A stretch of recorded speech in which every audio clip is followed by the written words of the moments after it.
You understand? Paham? Paham tentang apa mau babe? Susu. Pun paham susu? Bapak-bapak siap nyusu? Nah ibu-ibu tak takoni balik piye lagi. Pokoknya paham tentang falsafah susu. Alhamdulillah. Lajengipun kita lanjutkan kembali yaitu bab kok susu malih. Ganti ya. Bab swarga. Nah, kita bab swarga. Hadirin wal hadirat rahimakumullah. Ya, tadi kalau bab susu mboten enten rujukannya ya, enggak ada dalam kitab ini, kata ini enggak ada. Itu karangan saya sendiri saja. Enggak belituk enggak ya? Enggak belituk. Ya wis pokoke tok budak gathuk. Di dalam muqaddimah tadi Allah Subhanahu wa taala berfirman di dalam surat Al-Ahzab ayat 21. Laqad kana lakum fi Rasulillahi uswatun hasanah liman kana yarjullaha wal yawmal akhir wa dzakarallaha katsira.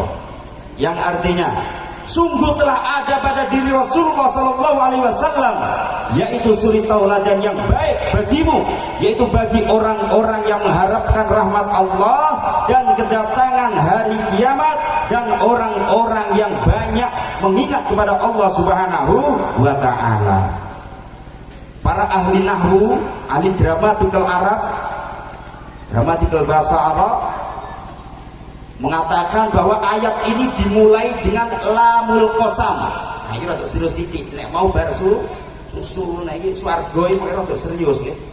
Diawali dengan lamul qasam. Lam untuk bersumpah sebagai jawaban dari ismul qasam yang dibuang, dari isim yang dibuang. Kalau diperlihatkan wallahi demi Allah laqad kana lakum, sungguh telah ada pada diri Rasulullah sallallahu alaihi wasallam ila akhir. Maka Profesor Dr. Quraisy Shihab di dalam tafsirnya Al-Misbah sesuai yang dikatakan oleh Az-Zamakhsyari dan sesuai yang dikatakan oleh Al-Qurtubi, wajibnya ini oleh ngapusi aku selentik kalau beliau mengatakan begini, apa sih maksudnya sampai menjadi jawaban dari ismul qasam yang dibuang? Bahwasanya ayat ini mempunyai dua tujuan. Tujuan yang pertama adalah memuji kaum muslimin, dan tujuan yang kedua yaitu sebagai menghina atau bih lil munafiqin, untuk mencela, menghina kaum munafik. Maka pada keterangan ayat ini seolah-olah mengatakan begini, wahai kamu kaum munafik yang suka ngomong katanya agama Islam tapi tidak pernah mengerjakan sholat, tidak pernah mengerjakan zakat, tidak pernah puasa, tidak pernah datang di majelis-majelis ilmu, ada maulidan gak mau ikut, gak mau nyumbang, isinya mau resei, isinya mau usul baik tapi ratu kok enten. Ada betul? Gak ada ya, gak ada. Nanti kalau ada serahkan sama Bayi Sulaiman, beres insya Allah. Kalau ada Islam diomong gak enak, dia marah, tapi dia tidak mengerjakan yang diperintahkan oleh Allah. Ini kaum munafik. Dengarkan baik kaum munafik, demi Allah, sungguh telah ada pada diri Rasulullah SAW suri tauladan yang baik bagimu, bukan bagi kalian.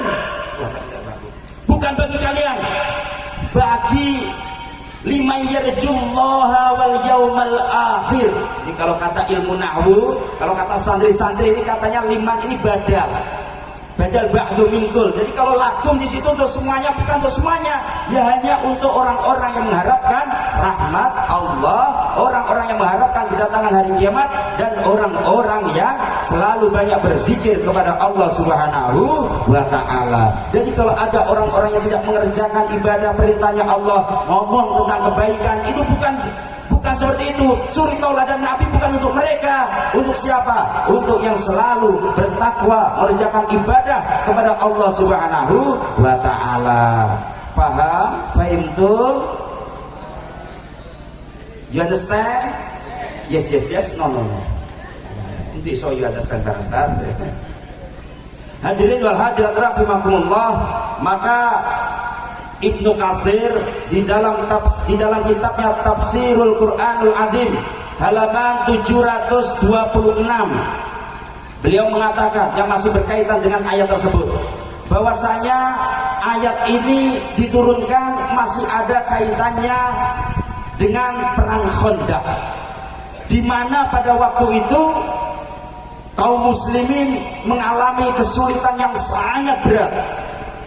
Nabi dan para rasul benar-benar dalam keadaan kesulitan dan kelaparan.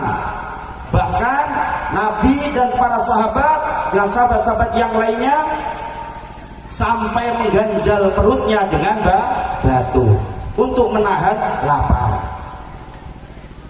Pernah Bu mengganjal perutnya dengan batu? Bapak? Tidak pernah. Saya juga tidak pernah.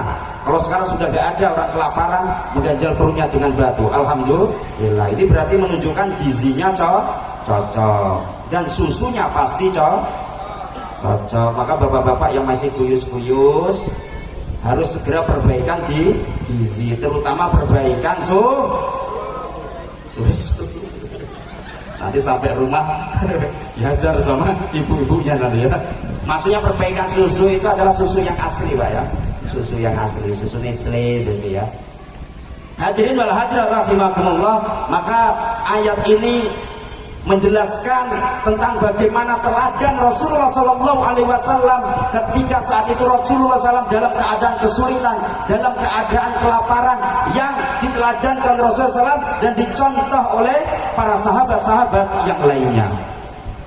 Di dalam buku manajemen strategi peperangan Rasulullah SAW cetakan 2007 karya Yuana Rian, dan itu sesuai dengan kitab yang dikarang oleh Dr. Said Ramadan Al-Buti di dalam kitabnya Fikih Sirah Nabawiyah, dan juga sesuai dengan fikih sirahnya Ibnu Hisham, sesuai dengan fikih sirahnya Ibnu Ishaq, bahwasanya perang Khandaq ini tidak lain adalah dari pengkhianatannya kaum Yahudi. Pengkhianatannya kaum Yahudi kemudian bersekutu dengan kaum kafir Quraisy. Mereka ingin menyerbu kota Madinah, yang mana pada saat itu kota Madinah sangat maju dalam berbagai ilmu, dalam berbagai bidang. Maka pasukan kafir Quraisy bersekutu dengan kaum Yahudi untuk menyerbu kota Madinah. Pada saat itu kaum kafir Quraisy dengan kaum Yahudi berjumlah sekitar 10.000 orang yang dipimpin langsung oleh Abu Sufyan, dan umat Islam berjumlah 3.000 orang yang dipimpin langsung oleh Rasulullah Sallallahu Alaihi Wasallam. Maka sebagaimana biasanya Rasulullah Sallallahu Alaihi Wasallam ketika akan menerapkan suatu strategi peperangan yang akan dihadapi, beliau selalu bermusyawarah dengan para sahabat-sahabatnya yang lainnya. Bahkan tidak ada satupun keputusan dari Rasulullah SAW hasil dari dirinya sendiri. Pasti dan pasti Rasulullah SAW pun bermusyawarah dengan para sahabat-sahabat yang lainnya, mendengarkan pendapat-pendapat para sahabat yang lainnya.